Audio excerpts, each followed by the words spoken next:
So at the wedding, you had them do a dance routine to the song from Dirty Dancing. So, like, where did that come from? Well, so that was really fun. I was like, okay, who is this guy? He's really stoic. He's not going to dance, this sort of thing.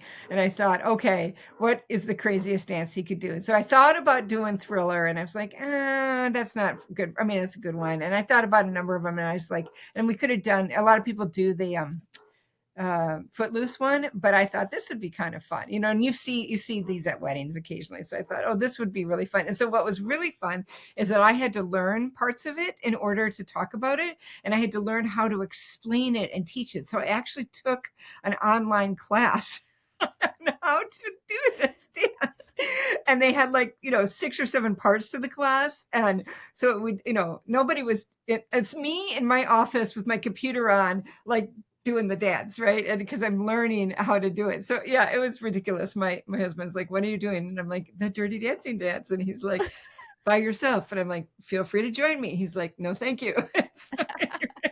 But it was fun to do, and I was trying to figure out how to explain how to do it, and it was fun. So yeah, in my head. Welcome to the LiteraryScape podcast, the only podcast that serves both readers and authors of historical Christian romance. We read, discuss, review, and rate books in this unique romance subgenre, and sprinkle in a few contemporary Christian suspense books.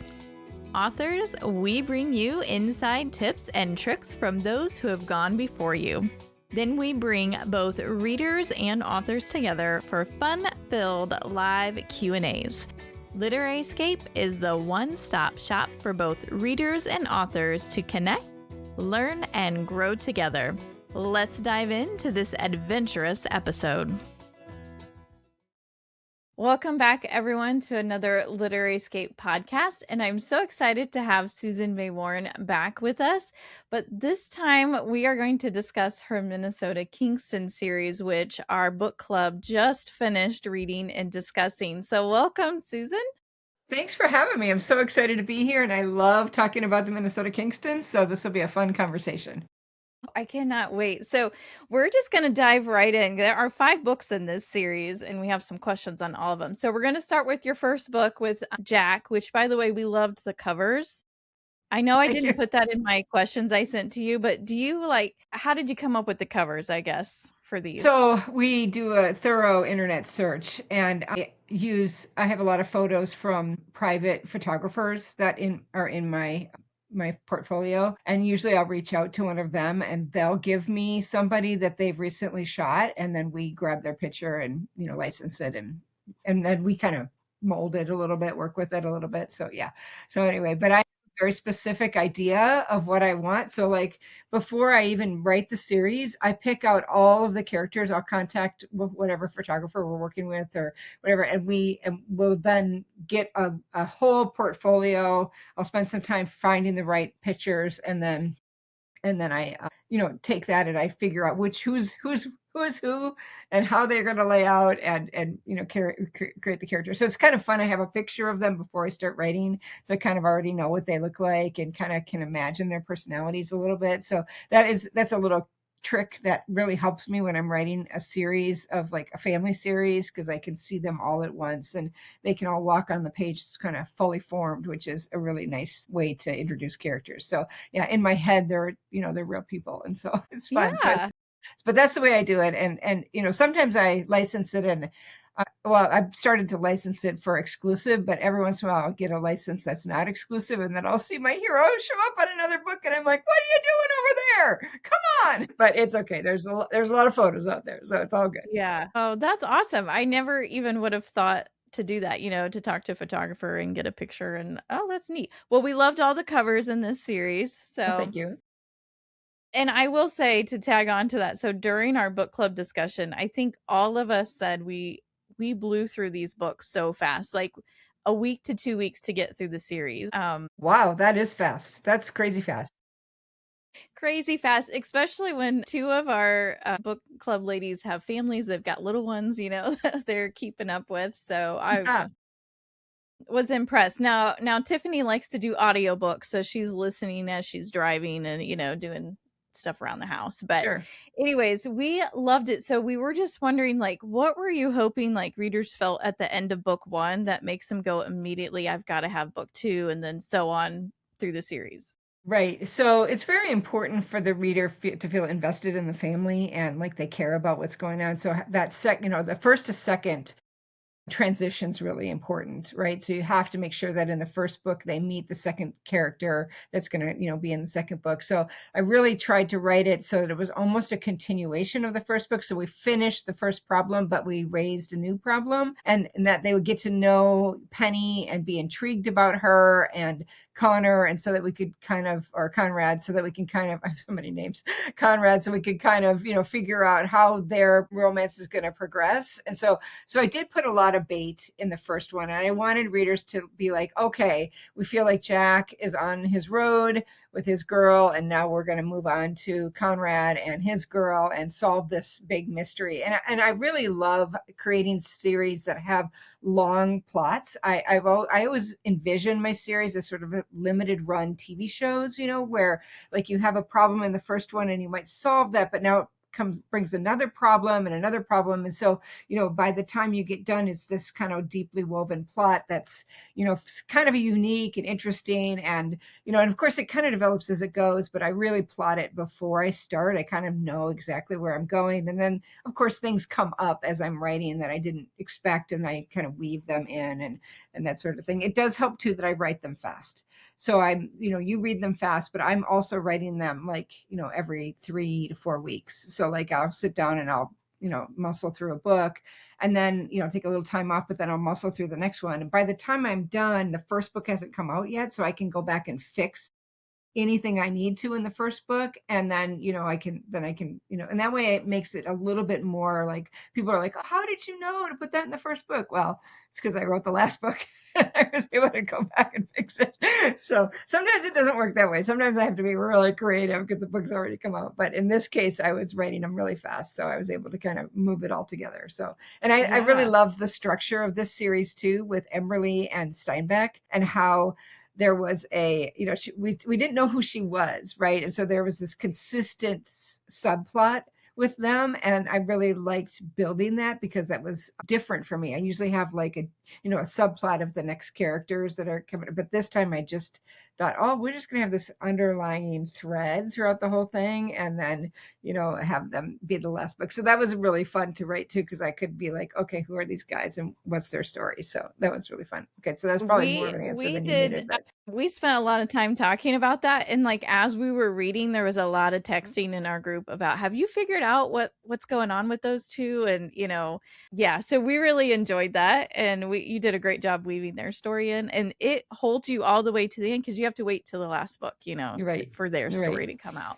And so hopefully the last book is worth it. The audiobook for that is dropping right now in my store. So if anyone is listening to audiobooks, you can get the whole series now. So that's kind of nice. Nice. So Jack's dad was another one, like one of those side characters that we really enjoyed and connected with. But he has this really powerful scene with Jack in the wood shop, I believe, that they have, where he talks about just telling Jack, like, the only one judging you is for your failures is you, right? So where did you pull that wisdom from, and how do you like pull that wisdom and that faith in without feeling too preachy in the moment?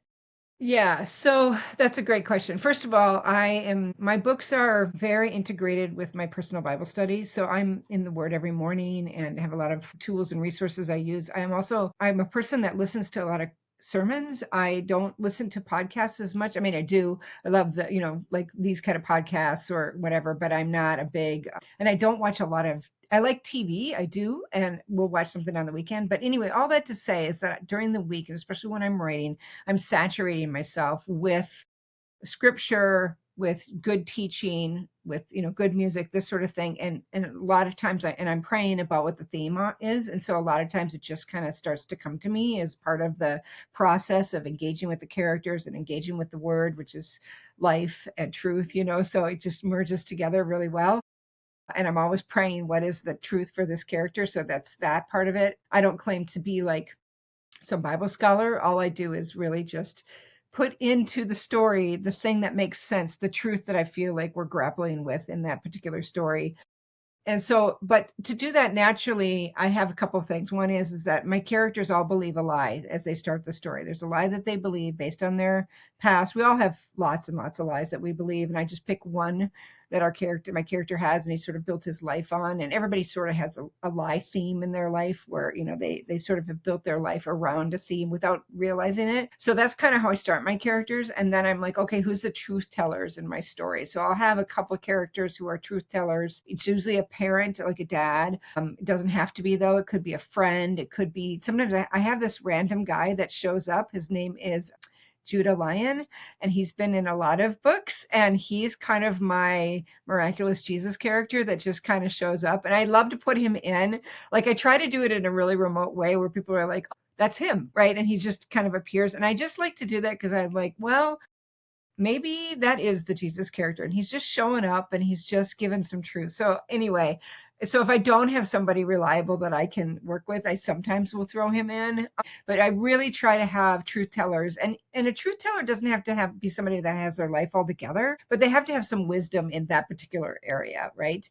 Or sometimes I have it come out of like the mouth of children where they innocently say something that really impacts the character. So I think you can get truth from a lot of different places. You just have to be really creative as an author, how you're going to put it in. So it feels like part of the conversation is really natural. And I think it's really natural for my characters to have relationships with their parents or adult parents that are, of course, with their adult children. Of course, the parents are adults. So, but that have, these relationships that can be more of like, they're still their peers in a way, but they're also teaching them stuff. And I feel like that's a healthy kind of thing. So I try to build those kind of relationships within my stories. Doesn't mean that they're not flawed, but there's still that kind of positive relationship. So yeah, so within every story, even if they're, my characters are walking far away, like in my story with the Minnesota Marshals, I had a character named Ned, and there was a gal named Shay, and she was kidnapped and put into a Russian gulag ship in Russia, and her next door neighbor was Judah Lyon, and that's where we first met him. And I was like, okay, that's my voice of truth guy. So anyway, so back to that. I feel like we all struggle with lies, and we all have pieces of truth in our life. So it's not hard to just integrate it in a really natural way, because it's part of our, we're spiritual beings as well as, physical and emotional. So yeah. Yeah. Yeah, and you did a really good job with that. I will tell you, one of the scenes we talked about in Jack that stood out. Well, that was one of the scenes that really stood out to us after we had read it, but also at the end where he has to basically tackle the guy that's on. Why did her Harley? name just It's not Harley. That's the one Harper? that's just out now. Harper. Thank you, Harper. And when he's like, nobody touches my woman. Yeah, we were like, oh, we're all in love with Jack now. Yeah, I know. That was great. I really like that scene too. I love that he finally came to that realization that basically she's been his girl for a long, long time. He just needed to accept that. So yeah, that was a fun moment. I loved it too. I love it when I'm writing that and I write that and I'm like, oh yeah, that's great. And so I get like the first jolt of emotion, and it's really fun as the author to write that moment. And then, yeah, it's fun when my readers like it too. So thanks. Yeah. And if you're listening, if you want to pop back to episode 200, you can hear a whole discussion on Jack, because there's a lot to learn about him. He's an awesome character. And so is Harper. We really liked Harper too. But also within Jack's story, you spread some breadcrumbs for Doyle too, who doesn't come out till book 3. So he agrees to be an usher at the wedding, but not a groomsman. And there's a reason behind that, which also got our little texting group going too, because it was trying to figure out what happened to Doyle. And we'll get there. But yeah, you just did a really good job of dropping breadcrumbs throughout to keep us going. Thank you. Well, I feel like, especially at a wedding, everybody shows up and everybody has their thing, right? And so it's like, all these family members know each other and they're fully formed. And so they don't have to ask each other about the past. They just know, okay, he's going to be an usher and we all know why, kind of thing. So it's easy to drop those breadcrumbs because as a family, they wouldn't necessarily explain it to the reader. They would just be like, yeah, I know the fact that he's coming to the wedding at all should be a good thing, kind of thing. So anyway, yeah, So yeah, it's fun to do that when they're fully formed like that. Yeah, I did have to ask one more question on Jack. So at the wedding, you had them do a dance routine to the song from Dirty Dancing. So like, where did that come from? Well, so that was really fun. I was like, okay, who is this guy? He's really stoic. He's not going to dance, this sort of thing. And I thought, okay, what is the craziest dance he could do? And so I thought about doing Thriller, and I was like, that's not good. I mean, that's a good one. And I thought about a number of them, and I was like, and we could have done, a lot of people do the Footloose one, but I thought this would be kind of fun, and you see these at weddings occasionally. So I thought, oh, this would be really fun. And so what was really fun is that I had to learn parts of it in order to talk about it, and I had to learn how to explain it and teach it. So I actually took an online class on how to do this dance. And they had like, 6 or 7 parts to the class. And so it would, nobody was it's me in my office with my computer on, like doing the dance, right? And because I'm learning how to do it. So yeah, it was ridiculous. My husband's like, "What are you doing?" And I'm like, "The Dirty Dancing dance." And he's like, "By yourself?" And I'm like, "Feel free to join me." He's like, "No, thank you." But it was fun to do, and I was trying to figure out how to explain how to do it, and it was fun. So yeah, in my head, I'm a dirty dancer girl. I mean, not that way, but I mean, I can do I the. know. Okay, anyway. Great. We loved that too. We thought that was it just brought some humor to a pretty intense time because you've got Penelope missing and all of Yeah. these things happening, right? Yeah, So, yeah, it was kind of hard to weave that in. Like, she's missing and we have to go to dance practice. So like, what's happening here? Yeah. So that was a yes. little tricky, but I was like, okay, what is the emotional role here that I need to do? So yeah, that It was was fun. that little break I think that Hmm. readers need, when you're in that intense. And so we just loved it. We talked about that quite a bit too. So, Okay. but that takes us into book 2, which it features Conrad and Yep. Penelope. Yep. And so I will tell you, I didn't like Penelope in book 1.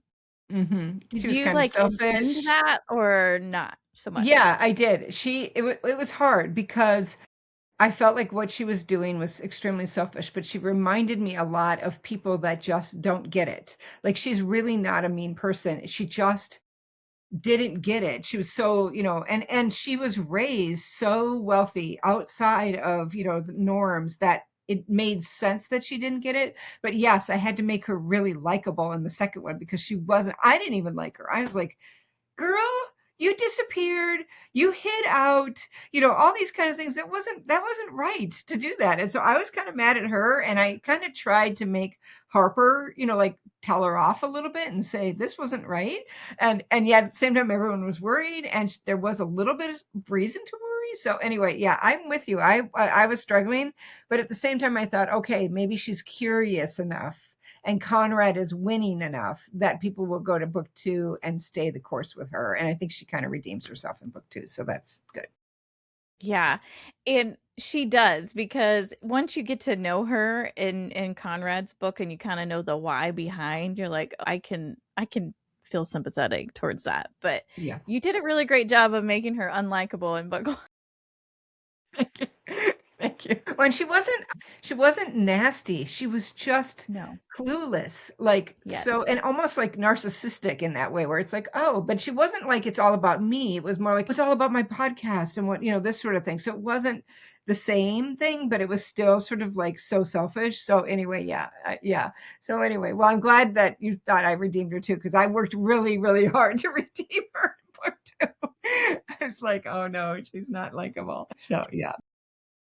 No, it was great. And we ended up loving her in the end. But so Conrad's a little different because he's a well-known hockey player. He has to deal with the social media side of things, but so does Penelope, right? Mhm. And so the whole fake relationship, but he thinks it's real, but she thinks it's fake. We actually were really worried at that scene where she's running to him actually for help after somebody had busted her car window and stuff. Yes, and she And goes up to his house, and it's the yes, middle of the night, and he's mad at her. Yeah, yeah, yeah, and he opens the door, and he's like, "Yeah, what are you doing here?" He's not gonna let her in, and then he looks at her yes. car. Yeah. I was so worried. I'm like, no, she legitimately needs your help. Don't shut the door in her face. But so how do you like?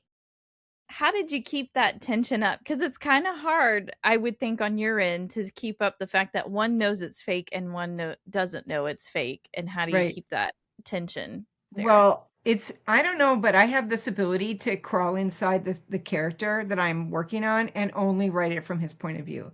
So, I was able to be like, how does he view this? And that really is a trick for me. And if I don't get it, I struggle with the book. So I just finished a novel that's coming out next year. And I just told my husband, I'm not done with it because even though I wrote it, I don't feel like I really knew my characters. Like even after two passes on it, I was like, I don't really know these guys. They're spies, they're fun, but I have to get into the nitty gritty of them. And so once I can get inside and figure out who they are and really understand them, then I can easily write their emotional experience from their point of view. Cause I'm like, okay, he doesn't know that she's done this. And then she does this. And he's kind of mad at her. He's like, I can't believe he did that. And then she shows up and needs him. And, so yeah. And that bonding scene, I think it was after that they go to search the guy's house. I'm trying to remember. I think it's from there that they go and search the guy's house. And that's kind of their like re-bonding scene because they have to like escape the house before the cops get there. And there's kind of this crazy interaction between the two of them. And anyway, yeah, and so they kind of get back on the same wavelength at that point. Anyway, I'm trying to Yeah. remember, but yeah, it's been a Yeah. while. No, we were just really concerned at that moment. But you're right. You get them back together, and no, you did a really good job. There's a couple things though that stood out to us. One was Conrad's panic attacks Mm-hmm. over an event in the past. Mm-hmm. He kind of reminded us of Jack a little bit, like he took Mm-hmm. on the responsibility of something that really he shouldn't have shouldered. Mm-hmm. Mm-hmm. So when you write those panic attacks, do you do a lot of research on like what that would feel like, or Yeah, draw on that's the easy for page? me because I have had situations like that, and so I've had moments where I'm like, and his moment was to be exposed again, like just have the world see him like that person that he was and feel like he's exposed. And so, I understand that too as a public speaker and things like that. I've had things happen where I'm like, oh no, and I'm super embarrassed. And so like I easily channeled that into Conrad. That was not hard. And so yeah, and you'd think that wouldn't bother him, but it does, because he looks at it as a moment in his life that he's embarrassed about. And I think we all have those Sure. kind of things. So he doesn't Oh want to yeah. see I it. was gonna say we've all have those moments that like, and the enemy's really good about bringing those up at just the right moment to really can crush you at times. Yeah, So yeah, I can exactly. understand that. But we love how that character that he's feeling guilty about the past with shows up Hmm. right to his defense, because there is this photo taken at the wrong angle, right, that Hmm. and then he's just turned into this villain practically overnight, Hmm. and you just it to us it felt really real, because unfortunately my family has gone through something like that, and it I'm is sorry. social media can be brutal. So So when we were much. reading that, my sister's in the book club too, so we were like, oh, this feels like we can really connect to him right now, and we just love that character, that side character, came in and really Yeah. stood up for him. He really set the record straight. Yeah. So is there anything like you've observed in the world of sports that kind of inspired that, because Conrad starts even in book one saying like, you shouldn't believe everything you hear about me on social Right. media and things. Yeah, that's a good question. I think it's more like just seeing how the world reacts to social media and saying, the internet lies it and people are not, and people are mean. I don't interact too much in any subject that's going to be controversial on social media. I go to social media for fun and laughter, and I like watching, like lawn mowing videos and funny dogs. I don't get involved in, things like that because I just feel like, I don't want to put on a face, or I mean, not that I would, but I just want to be authentic in all things, and I don't want to have to, people can construe things wrongly, and I just social media and the internet is the wild west, and there's a lot of dangers, so you got to guard your heart. And I think that's what that is that, there's people that are like, it's social media is that. It's not our lives. It doesn't reflect who you are unless you make it reflect who you are. It's just that, kind of piece. And we need to be able to walk away from it. And so, yeah, so I haven't really, I'm trying to think, I don't really have a player that I thought about, but I do know that just in my own life, I've tried to be like, let's not take this too seriously and Right. not let it affect us. Although it's hard when you have kids this age. I'm not raising kids in this era. That's a rough era to raise kids in. So yeah. Yes, for sure. Well, if you are listening and you want to know more about the Conrad story or dive deep into it, we do have a full discussion in episode 201 already. It's crazy. We have that many out, but Yeah. we feature Conrad in that episode, so you can always head to the website and check that out. We do have a spoiler alert in there because there are things we talk about, like if you haven't read the book, don't listen to the episode yet. That's good. I love Conrad. I love the Blue Ox. We have a new Blue Ox series coming out because we've loved Wyatt and Conrad and Jace and all these other Blue Ox guys, and he was really fun to write about. And he appears in some of the other Blue Ox books, so that's kind of fun. But yeah, That's awesome. Conrad's fantastic, and he's a fun guy. He's a really fun guy. He is. He is. And I love, we just talked about that social media piece, like that you got to see the real guy behind the Yeah. sports player. You know what I mean? Yeah. We liked how you did that. Okay. And then comes Doyle, which we all love Doyle. Doyle. But Yeah. again, there were more breadcrumbs in Conrad that made us, again, we were texting each other trying to figure out what has happened Yeah. in Doyle's life. And he is actually his Lady Love is Penelope's sister, older sister, correct? Yes. Yes. Yeah. And So, that was an interesting tangled web because I wanted it to take place on this Caribbean island, and I made up the island, but I put it in a place where it would be reasonable to have it. And I also wanted them to be at odds. I wanted the trope to be like not enemies to more, but kind of like workplace rivals. And I wanted Doyle, and then I got myself into trouble because Doyle has this, sort of really sad past. And Tia, is that her name? I'm trying to remember. Tiana, Yeah, is it? Tiana. Yeah. Tiana also has a sad past, but it's not the same as Doyle's, right? And so I had to give enough space for Doyle and his recovery from that. I don't want to give any spoilers away. But then Tiana also had to have some time. So they both had to come at it sort of like a second chance kind of thing. And so I was trying to figure out how to do that. And of course, I'm trying to remember my billionaire's name again. Oh, for the Oh, love. Declan. Declan. Yes, thank you. I was thinking about Ian Shaw. I worked with Ian for so long. I was like, I Yeah. need a new billionaire. So Declan, he's this big guy that owns everything. So he invites Doyle down, he invites Tiana down. He doesn't even realize that he's like basically giving him the same job, and I really love that. And because Declan's kind of this guy that's like big picture and not into the details at all. So I could totally see him being like, oh, I already gave that job to somebody. Oops. Well, just work together. You'll make it work,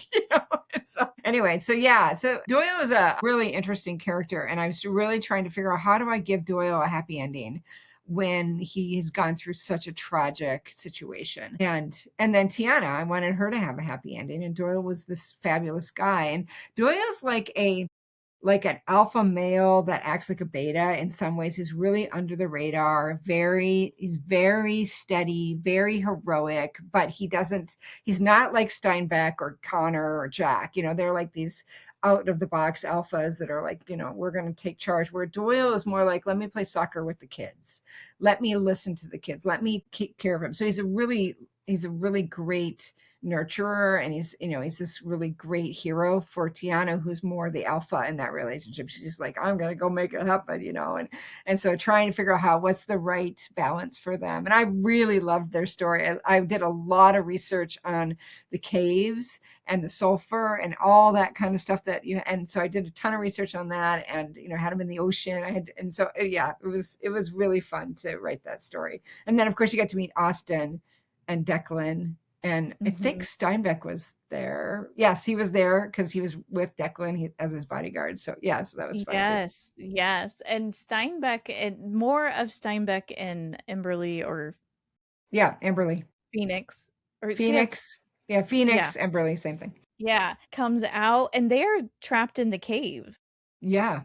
at That one was point. scary. That was really scary. Like for me, I was a little claustrophobic writing it. It's like I don't think I would have gone that direction. I would have gone the other way. So anyway, yeah, that was fun to write. A lot of research for That that was, too. and then there was this, she had to perform that medical procedure on him Mm-hmm.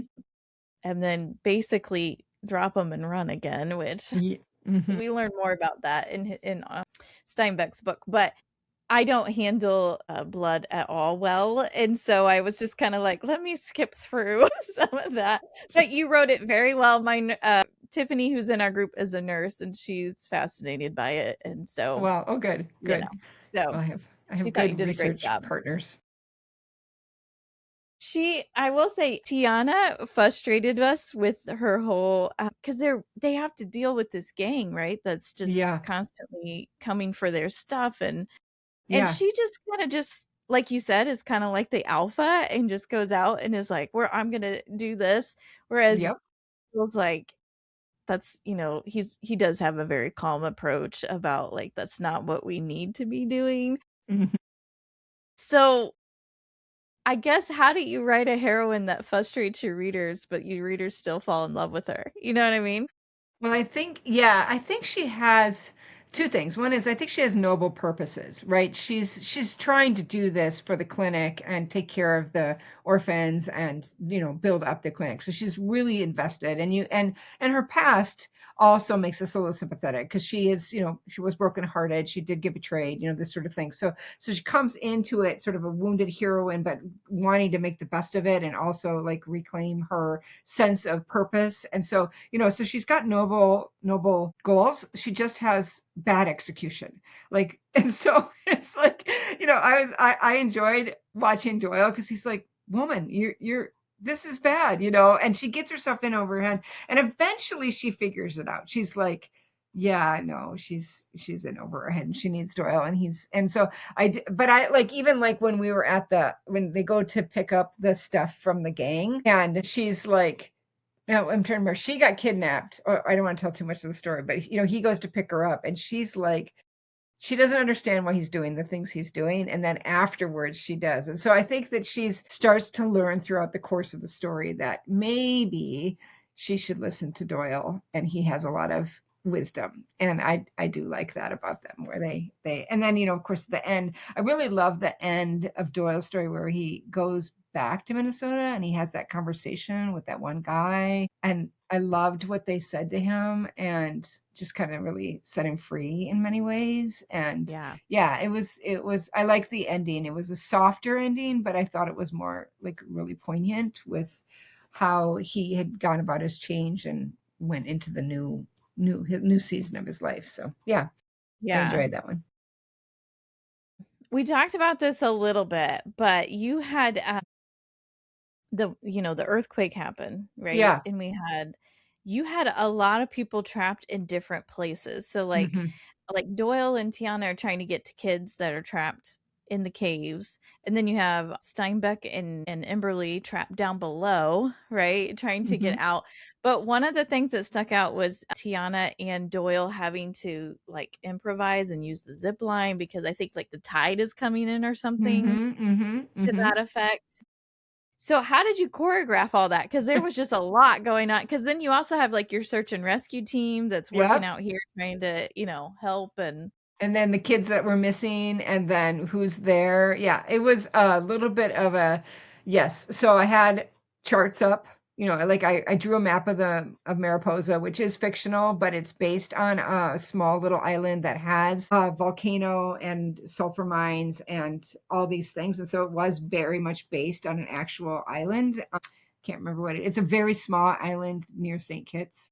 So I did like aerial photos. I watched lots of so there was a few bloggers that had been to that island, like video bloggers, and I watched their blogs. I looked at all I you can kind of do Zillow and you can walk around the stairs, Google Earth, and you can walk around. I looked at Zillow. I looked at I just did a ton of research of trying to get the lay of the land, and then I did a lot of research about sulfur mines because there was a sulfur mine there, so trying to figure that out.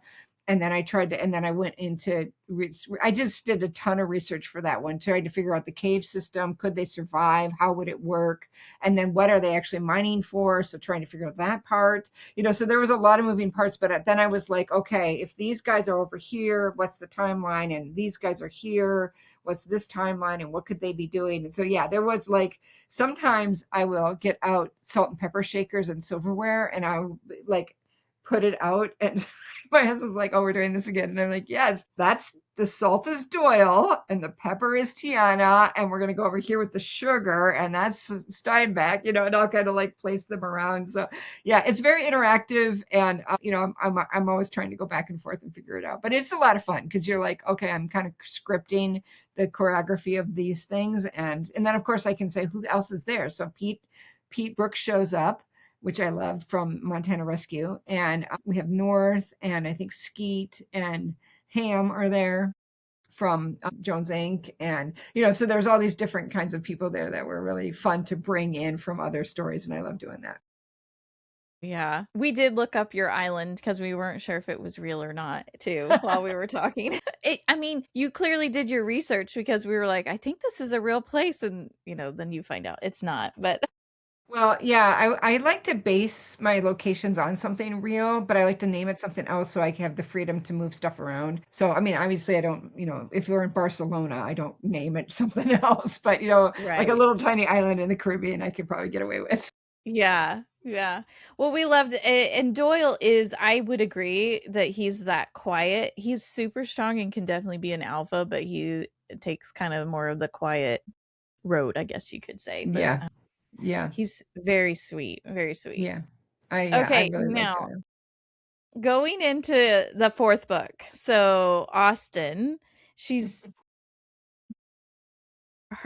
it's kind of an opening scene. I'm trying to remember if it happens right away that she's stranded. It is right away, but I can't remember. It's the second scene in. So she has the first scene with, she's coming in with, he's a marshal, actually. His name is Hawthorne Marshall, I think, or Hawk Marshall. Yeah. Anyway, and so she's coming in on his dive boat. She's a dive instructor, which we already saw in Doyle's book, that she's a dive master. And so she sees Steinbeck, and they have a little fight. And then she decides to go out to look for this treasure for certain reasons. And I really loved that whole treasure thread that was throughout there and how it wove into the end. That was really fun.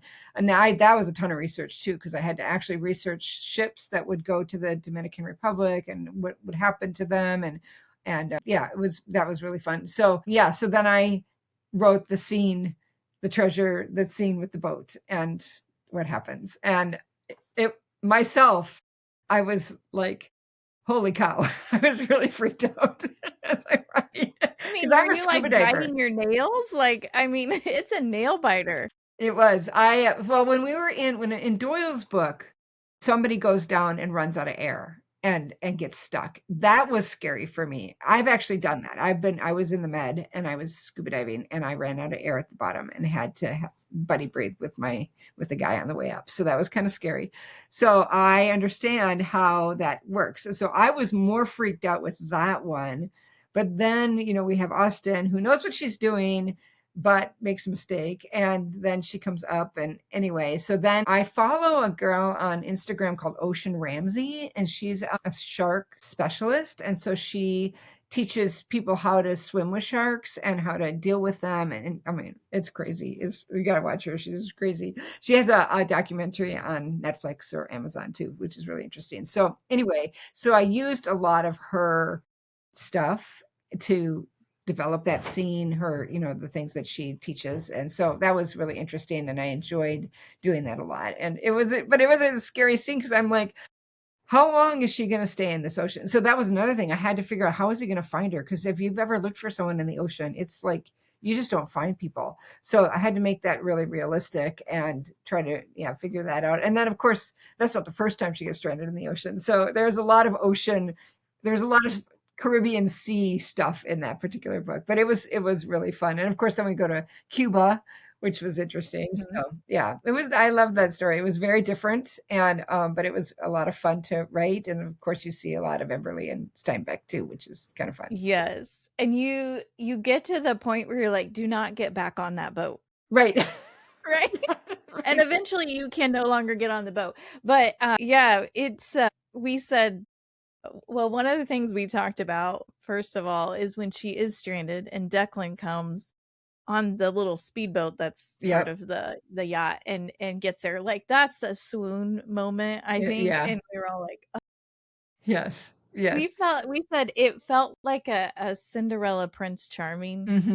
at that point, Yeah. just because he does, I mean, he has lots of money and Yes. spoils her He and basically takes care of saves her. her. He plucks her out of the ocean and saves her life. Yeah, for sure. She Yeah. would have died if he hadn't shown up.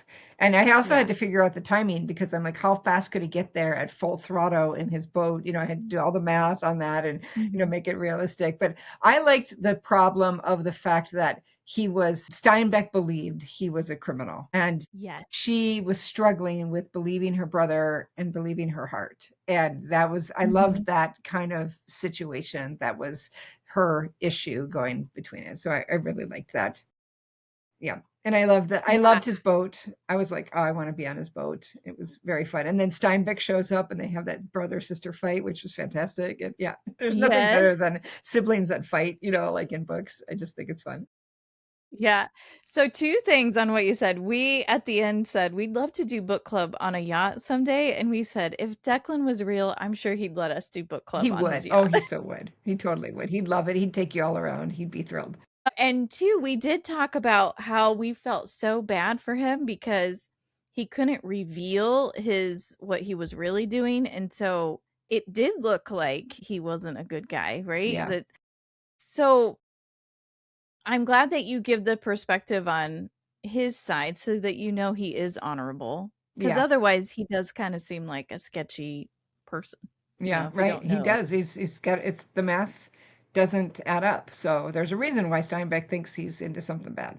And he kind of Mhm. is. And I really loved developing to his backstory. Like what is his backstory? And it was really interesting backstory. I'm still gonna go back to it and weave on it a little bit. I have some ideas. So anyway, there might be something coming up in the future where we see Declan in something. But yeah, it was fun. So yeah, he was a multi-layered character because he was a good guy at his heart, but he did have fringy things he was doing. And so it's like, Mhm. is that really good? So yeah, it was fun. Yeah.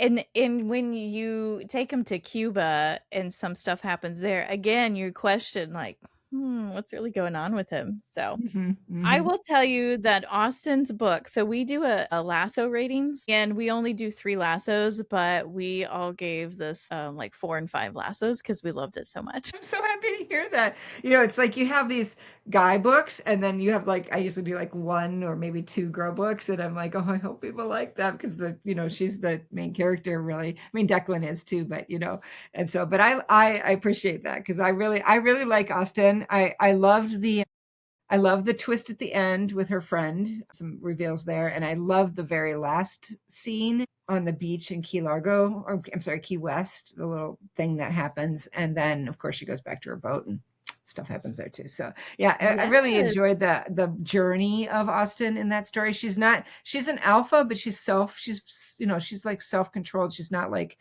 a jerk. She's really a nice person. And Mhm. so, but Yeah, she's confident. I liked that about her. She wasn't like, I must have Declan. She was almost like, I don't want anybody rich, kind of. And so that right. was a And it conflict between. and it kind of carries through, excuse me, clear to the end, like you said on the boat scene. Like she's determined to be independent, and yeah, we loved her. We loved her. And for anyone listening, you can go back to I think it's episode 203, and you can learn all the things we thought about Austin's book. But we have finally made it to the last book, which is Steinbeck. Yeah. And at this point, if you're reading through the series, you are like desperate to get to his story. You did such a good job, like just those little scenes, that you did from their point of view that made you go, you really questioned it. But then also at the end of, well, I think it's close to the end of Austin's book, Phoenix disappears, Yeah, right? she does. And then so here's Steinbeck going back home worried because he doesn't know where she's at. So you Right. kind of pick up there. Yeah. Yeah. Great cliffhanger and hook, Thank by the you. way. Thank you. Yeah. I really enjoyed writing Emberly. She was a really interesting character. She's got a sister named Nimue, and more about Nimue later. But I liked her relationship with her sister. We find out a lot about why she made the choices she did, and she does not have the same, sort of stable home upbringing that Steinbeck does. She brings a lot of baggage and brokenness to the relationship, but she's sort of figured it out, and she's like this amazing thief, pickpocket, and that's why she's built her identity. And I think that's kind of the whole thing, is that she kind of sees herself in this. And then I really wanted her to have this sense of, I'm trapped. My favorite scene in that whole story was, and I really worked on it, was when she gets to the place off the boat in the very beginning, and and they take her to that other place, the darker place, and she's expecting, that she's by herself, and then something happens. And I loved that moment. I just was like, yes, this is how it should be. So anyway, yeah. We did too, and we thought the way she reacted really showed her true feelings right off the bat, but she didn't know she had those feelings, I feel like, until later on.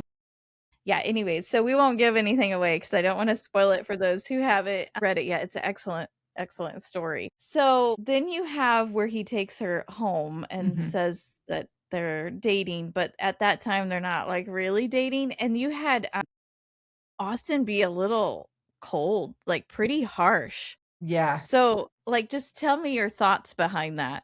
I'm just curious Well, because when I read it, I was like, whoa. Yeah, well, I was trying to make it sort of realistic. Like Phoenix did not leave Austen with a good feeling.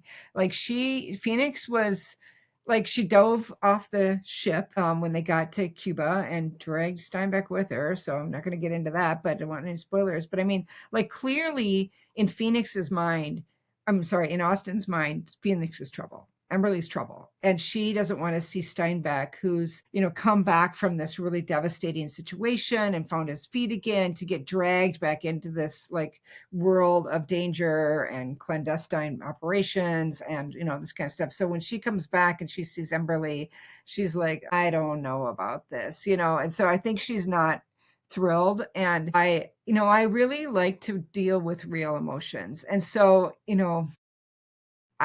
I think, she was cordial and enough where she was like, I'm going to wait and see, but she certainly wasn't warm, because she was like, I don't know if this is the right guy. And I feel like when she could have pretended to be nice to her and then, behind her back, but I felt like that wasn't Austen. Like, that might have been a different character. Maybe even Penny would have been that way, where she's like, everything's fine. And then behind the scenes, she's maybe not as real. But Austen is really real. She's like, this is the way it is. And so she, I think, needed to bring some, sort of real emotion to the page. I just didn't see her being like, hey, Emberly, how you doing, girl? It's good to see you. I didn't see that happening between them after everything that they had lived through. And so, yeah. So I just thought, let's just make it real. Yeah. No, and you did it really well. I think she shocked us because she did it in front of everybody instead of like a side conversation. I think that's probably the more shocking piece to it. Yeah, and she But probably, you're right. Austen's pretty bold. she is, So. and she's also not a liar. Like, like some people might gloss over the truth. Hi, and then maybe in private, and maybe that would have been a better choice. But I just saw Austen as being like, I'm not there. I'm not going to say the emperor has no clothes or has clothes. The emperor has no clothes here, and she is trouble. And, and she, Yeah. No, we loved it. No, I'm not saying there was anything wrong with it. It just no, like it's one of those shock factors. Like, whoa, she just went ahead and laid it all plowed out right there. through that, didn't she?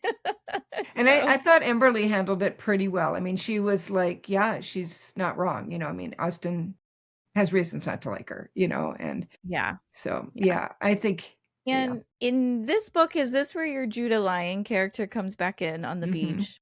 Yep. I thought so. Yep. Yeah.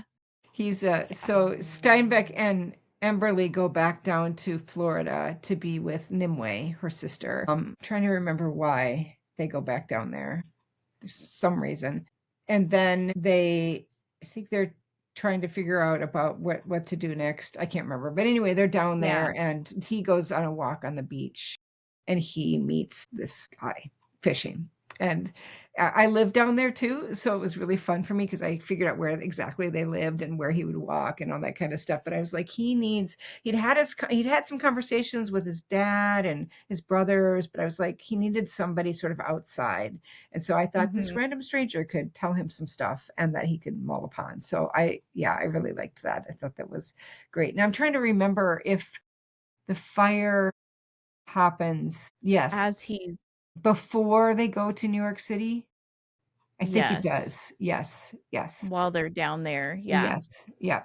And so Hmm. then they go to New York City, and that was fun because I got to bring in all these different people, like Pete Brooks and Jesse were there. Jess and Pete were there, and there were other people there that I was able to bring in that would have been at this event. We brought in Pippa and we brought in people from the Marshalls. So Frasier and Pippa and Creed and I can't think of her name now. She's the princess in Locked in Land. She was Creed's heroine. Anyway, I think it is I can't think of her name now. Anyway, but she was there, and then I introduced Britta White, who was the daughter of the president, who has a role in my upcoming series. And so, and then I introduced a Montalita, one of the Montalita Royals, which was really fun because she's coming up in a series. So it was like really fun to introduce some new characters. And then, of course, I did all this research on these Android or these AI dogs, Mm, which is real, and yeah. it was really fun to deal with. And of course, that book came out like a year, 2 years ago, maybe. I can't remember. Maybe a year ago, maybe a year ago. Anyway, it's all blurry. But now we have Yeah. all sorts of AI stuff. Like there are AI dogs, right? And so you're Hmm.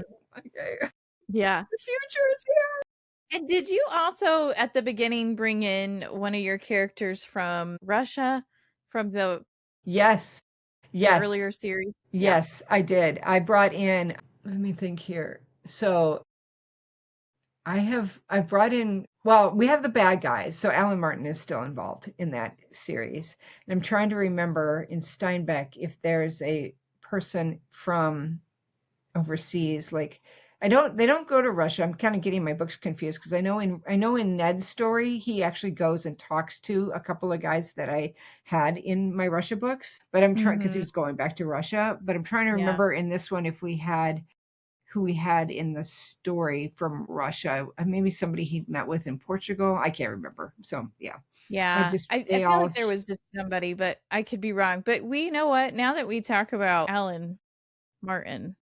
So, by the way, just for anyone listening, I highly recommend the Minnesota Kingston series. You're going to be hooked and hogtied for sure until you get all the way through it. But you mentioned Alan Martin.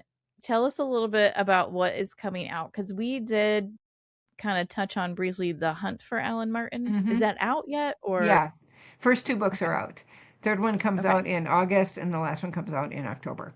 So yeah, that's a really fun series. So I got so much reader mail. A lot of my reader mail was, like we love these characters here, whatever. And then the other half was, would you please dispose of Alan Martin, please? He cannot continue to be the bad guy. So I'm like, okay. I mean, I had a little Mission Impossible thing going where it's the same bad guy throughout like the whole things.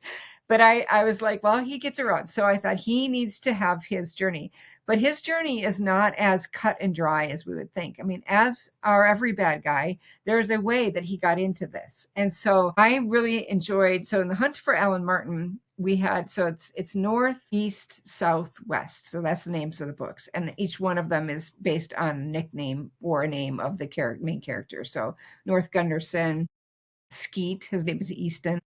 South, his name is Dakota, and West, his name is West. So, they all take place in those areas. So you've got like North was Montana, East is Thailand, South is Australia, and North is, or West is Key West. So, kind of put them in those places. So then I created this big arc of where, okay, now we're going to get Ellen Martin. And I always wanted to have a Jones Inc. series. So these are kind of the Jones Inc. guys, and they go after Ellen Martin.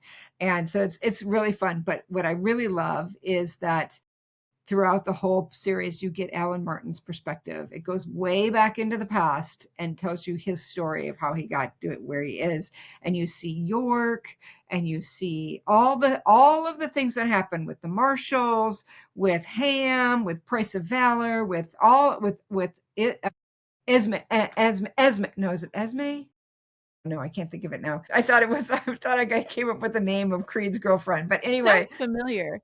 Yes, what is her name? Anyway, it's gonna be bugging me the whole time. It's not like I haven't written like 4 books about her or whatever. So, but anyway, so we have her, we have what happened in Lockton Land, we have all of these pieces that are dripped throughout the whole series. And so you get his backstory all the way up until West.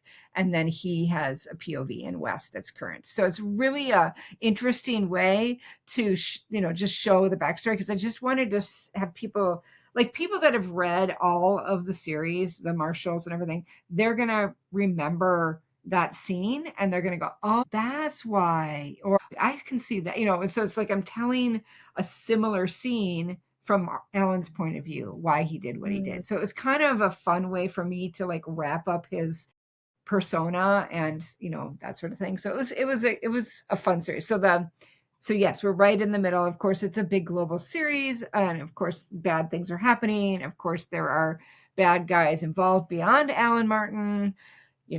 Things happen. It's part of it. And it's also very up to date in terms of, taken from the headlines kind of thing. So yeah, it was very fun. So yeah, so it's a fun series. I think people will enjoy it. And now we're wrapping up Alan Martin.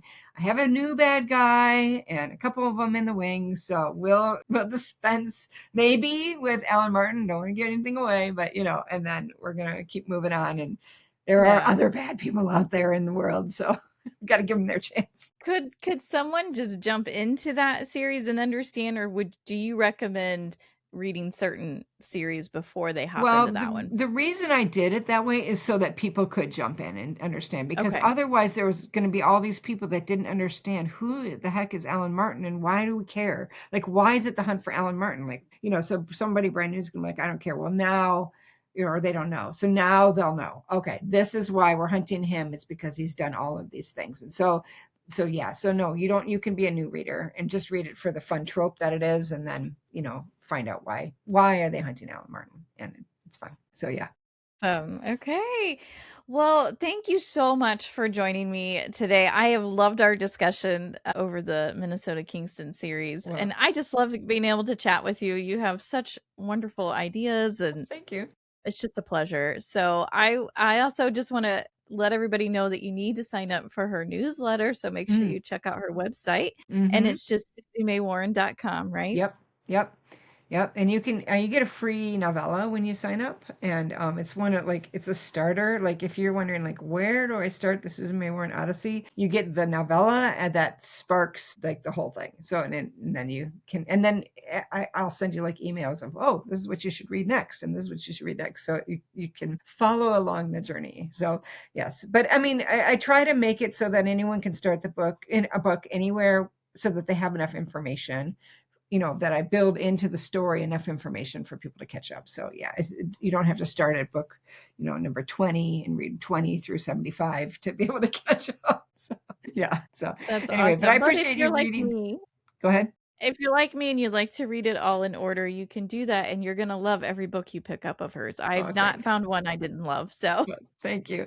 Well, I do appreciate you guys reading them. I just am really blessed that you read the whole series and enjoyed it. That's really great. That's my goal, is to have people be like, oh, I just love the first one. I had to read the next one. And then they feel like they're part of the family and they understand it. And then the happy ending really feels, sorry, that really makes it into something that is a really fun, kind of journey for people. So I really love that part. Yeah. All right. Well, thanks again. And I'm sure we'll have you on the podcast again soon. All right. Sounds good. Well, thanks so much for having me, and you guys have a great day. Thanks for tuning in. I hope you enjoyed this episode. If so, please consider sharing our podcast. Every share helps us reach more readers and authors like you. Until next time, happy and blessed reading and writing.